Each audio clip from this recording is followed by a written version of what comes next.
Praise God, isang pinagpalang araw po sa ating lahat.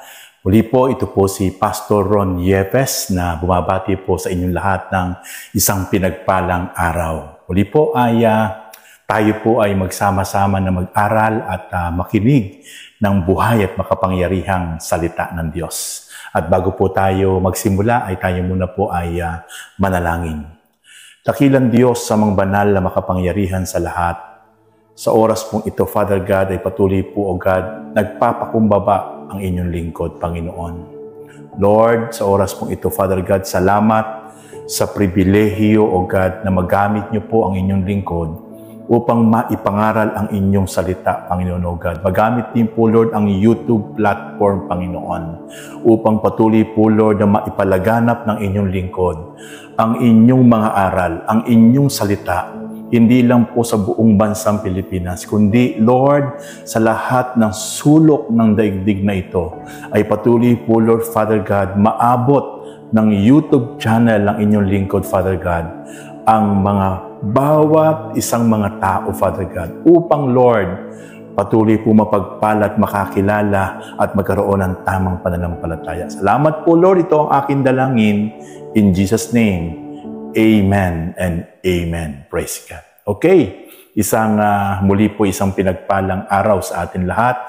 Saan man po kayong panig ng ating bansang Pilipinas at saan man po kayo panig ng mundo ay muli po ay tayo po ay sama-sama na mag-aral at manood at makinig ng makapangyarihang salita ng Diyos. Okay, sige po, tayo po ay magsimula na po.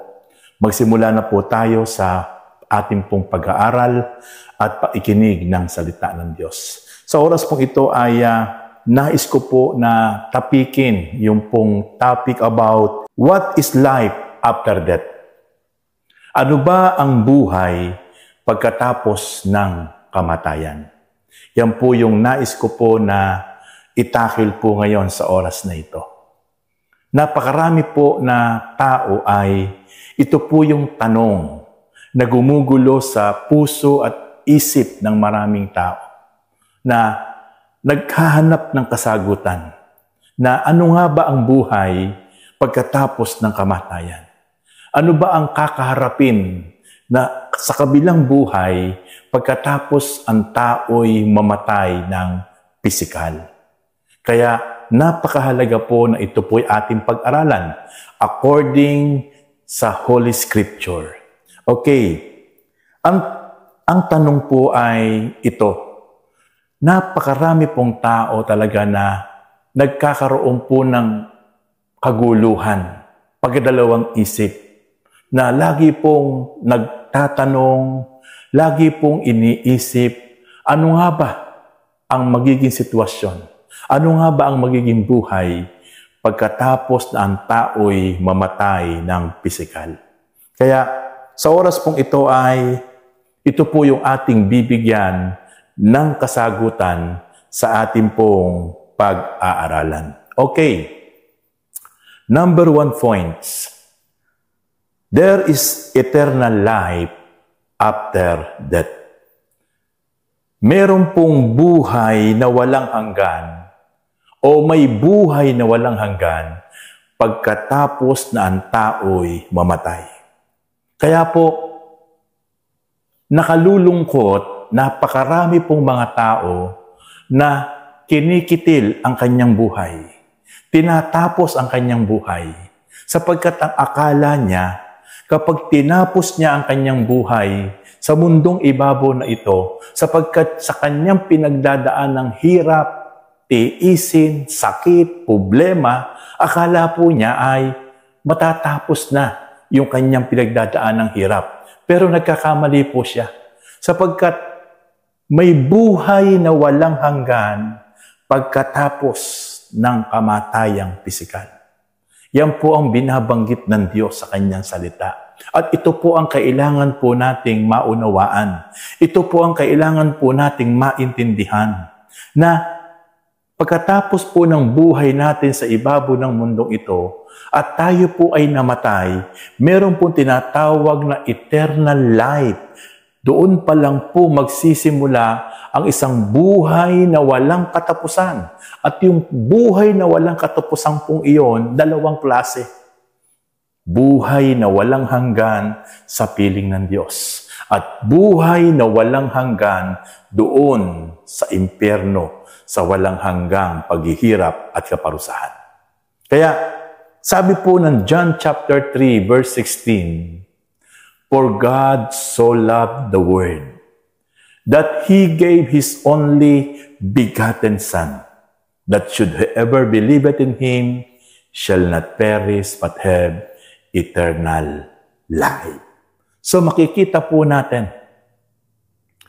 isinugo, ipinagkaloob ng Diyos Ama ang kanyang kaisa-isang anak na ang ating Panginoong Hesus upang ang sinumang mananalig, ang sinumang tatanggap sa ating Panginoong Hesus, kikilanlin bilang personal Lord and Savior, ay hindi na mapapahamak sa impyerno. Bagkus magkakaroon ng buhay na walang hanggan. So makikita po natin, there is two kinds of eternal life. After death, eternal life doon sa impyerno. Eternal life in heaven. Dalawang klase. Kaya napakahalaga po na habang nabubuhay tayo sa ibabaw ng mundo, ang paghahanda po sa kabilang buhay ay hindi po pagkatapos mamatay. Hindi na po natin mapaghahandaan ang tinatawag na eternal life sa kabilang buhay kapag pagkatapos pa lang natin mamatay, doon pa lang po tayo magpapasimula na maghanda sa kawalang hanggang buhay after death.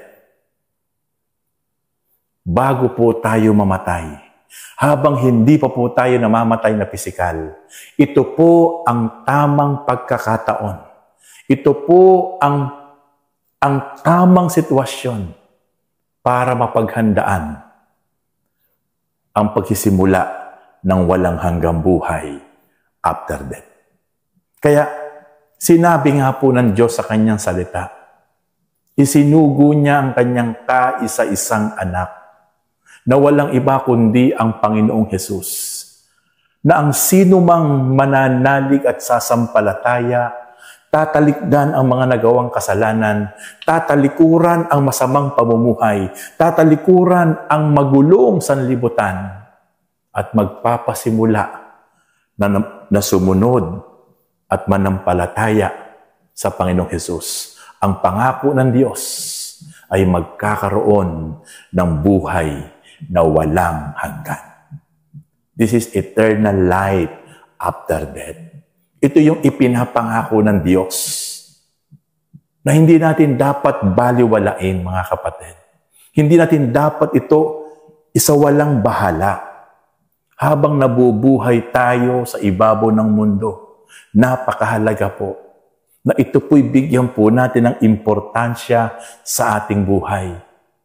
Ang pagkilala, ang pagtanggap, ang pagsampalataya, at ang pagsunod sa ating Panginoon. Sapagkat ang bunga po nito, eternal life, doon sa kabilang buhay pagkatapos po nating mamatay. Praise God. Hallelujah. And then, ikalawa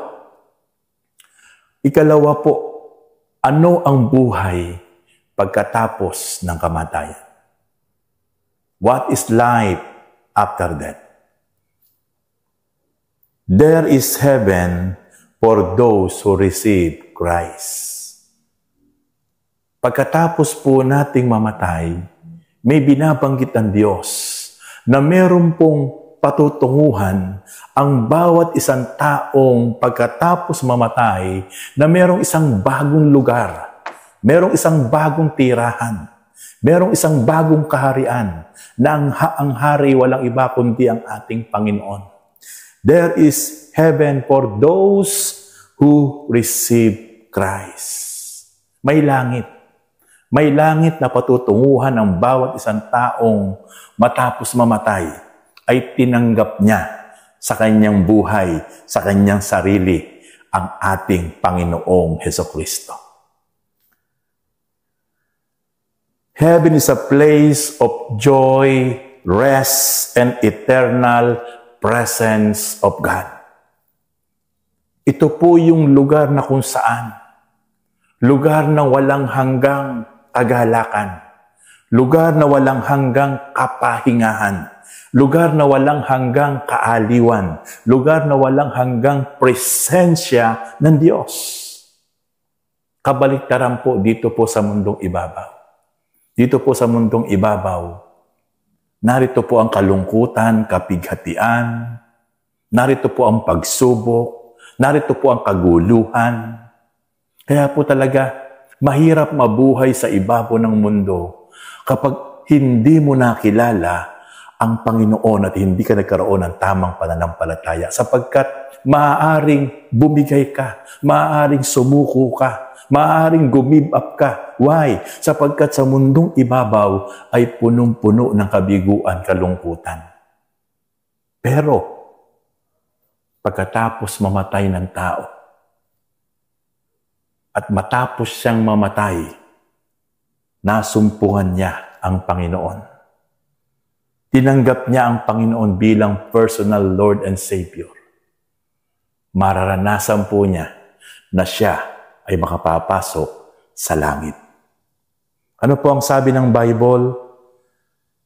Pahayag chapter 21 verse 4, at papahiri ng Diyos ang bawat luha sa kanilang mga mata. Praise God.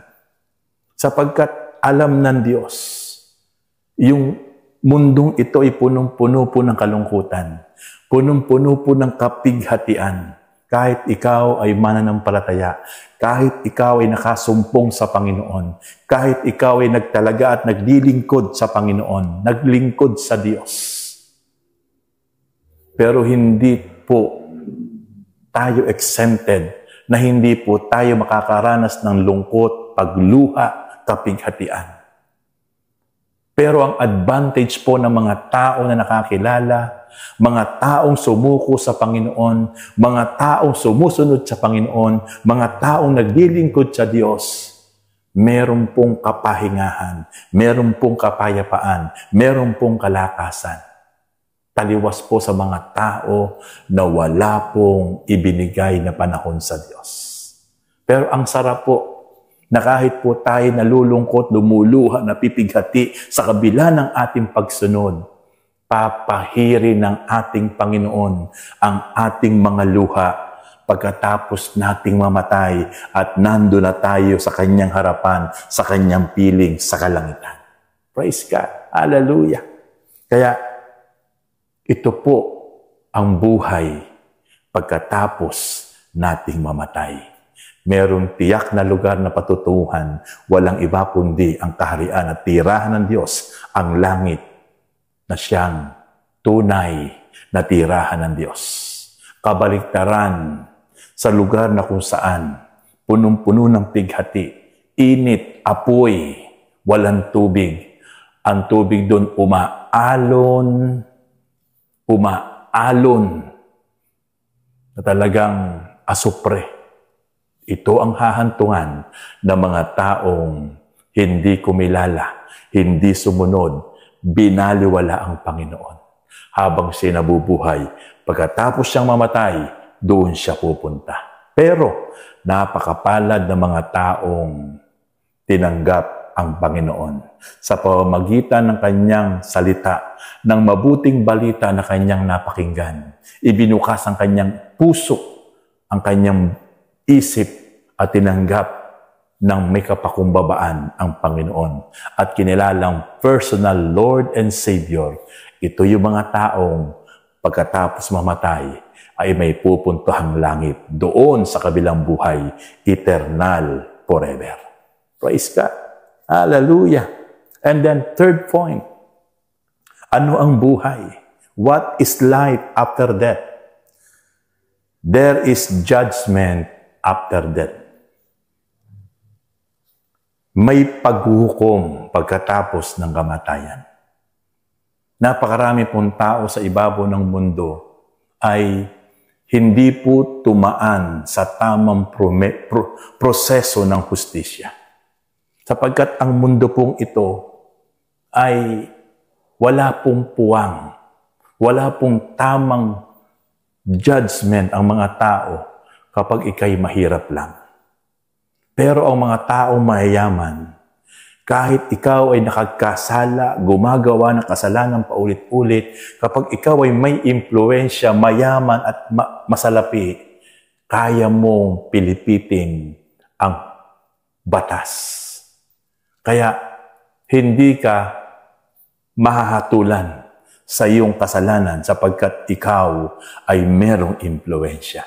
Pero pagkatapos ng kamatayan, meron pong tinatawag na judgment from our Lord. Ang Lord po ang maghuhusga. Ang Lord po ang hahatol sa bawat isa po sa atin. Ano po ang sabi ng Bible sa Hebrew chapter 9 verse 27? Itinakda sa tao ang mamatay na minsan at pagkatapos ay ang paghuhukom. So makikita po natin na minsan lang pong mamamatay, physical, ang bawat isang tao. And then after that, yung judgment, yung final judgment ay mararanasan ng bawat isang tao. Kaya po, ang buhay pagkatapos ng kamatayan ay makakaranas ng hatol, ng paghusga. Hindi mula sa kapwa-tao, hindi mula sa batas ng ating pong gobyerno, kundi mula sa batas ng ating Panginoon. At tumpak ang batas ng Panginoon. Kung ano yung ating ginawa, doon din ibabase ng Panginoon ang hatol sa atin. Kung ano man yung ating ginawa habang tayo nabubuhay sa ibabaw ng mundo, ito rin ang magiging hatol sa atin. Kaya, kung tayo po'y nabuhay na wala pong ibinigay na tunay na pananampalataya at pagsunod sa ating Panginoon habang tayo nabubuhay at tayo namatay, ito rin po ang hatol sa bawat isang taong hindi nagbigay ng tunay na pagpapahalaga at pagmamahal at pagsunod sa Panginoon. Pero kung tayo namatay na tapat na sumusunod, tumalikod sa kasalanan at tunay na sumusunod sa Panginoon, tayo po ay hahatulan ayon sa ating ginawang pagsunod ng may katapatan. Kaya po, ang buhay pagkatapos sa kamatayan, there is judgment after death.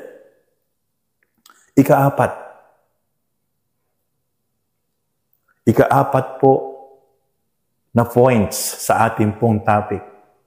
What is life after death? There is hell for those who rejected Christ.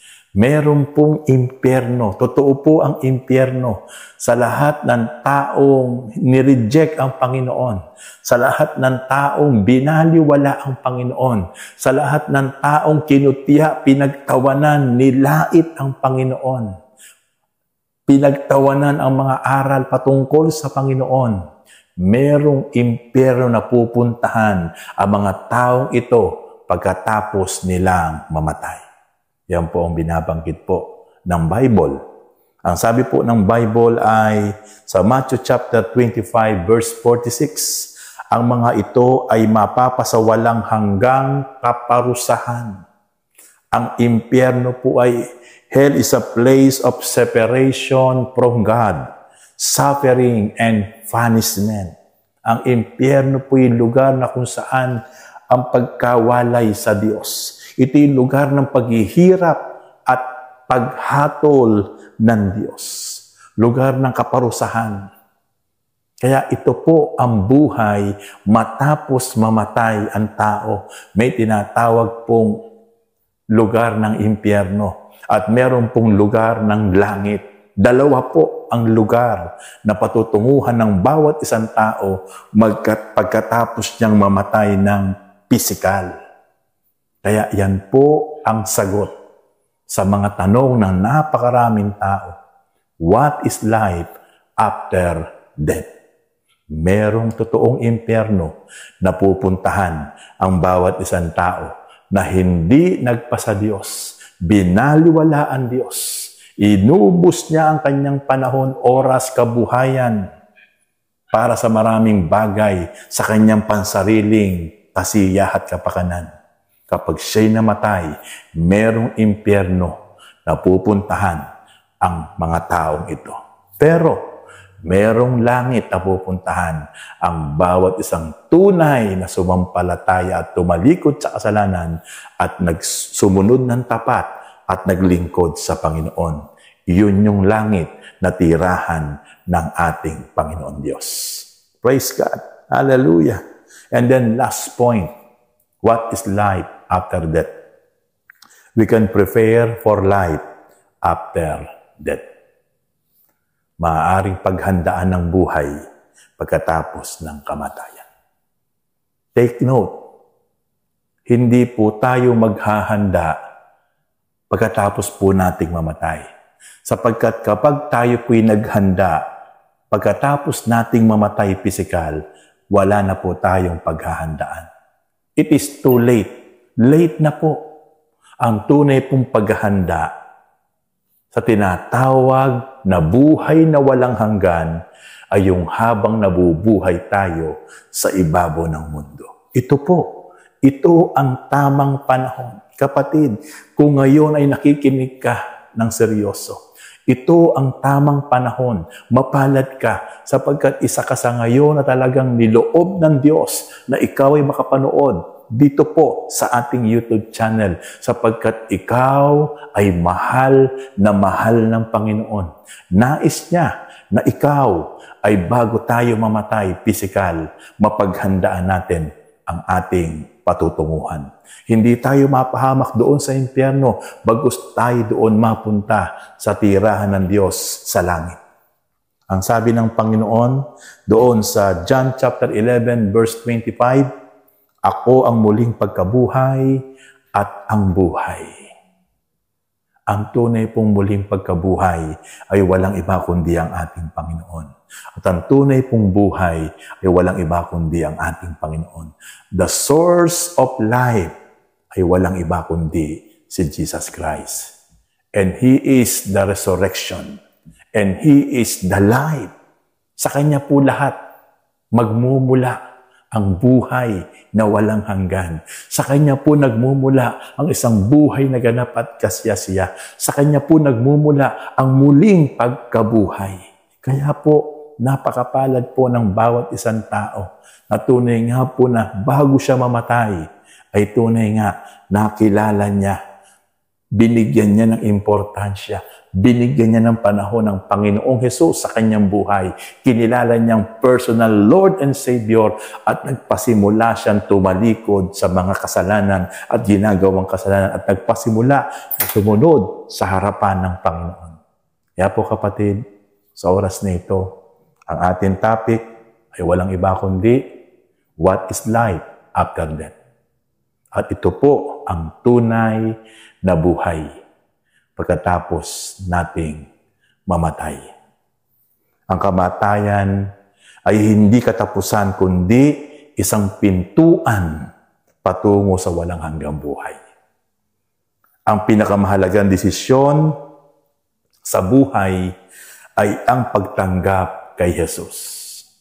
Doon nagsisimula ang tunay na buhay, ang buhay na walang hanggan. Uulitin ko kapatid, ang kamatayang pisikal ay hindi katapusan ng buhay. Ang kamatayang pisikal ay pasimula ng buhay na walang hanggan doon sa kabilang buhay. At ang tunay na paghahanda sa buhay na walang hanggan, sa piling ng ating Panginoon, hindi sa kaparusahan na walang hanggan sa impyerno, ay ang pagtanggap at pagkilala, ang pagsisimula na humakbang at mabuhay ayon sa kalooban ng ating Panginoon. Kapatid, sa oras na ito, napakapalad mo. Sapagkat, I tell you kapatid, ano man ang sitwasyon mo ngayon, ano man ang pinagdadaanan mo ngayon, ikaw man ay nagpa-prosper, ikaw man ay very successful, ikaw man ay may sakit at karamdaman, ikaw man ay may malubhang karamdaman, ikaw man ay may malubhang pinagdadaan ng problema, pagsubok sa buhay, kalungkutan, kapigatian. Kapatid, ang pangako ng Panginoon, papawiin niya yung lahat ng ating mga luha, lungkot, bighati.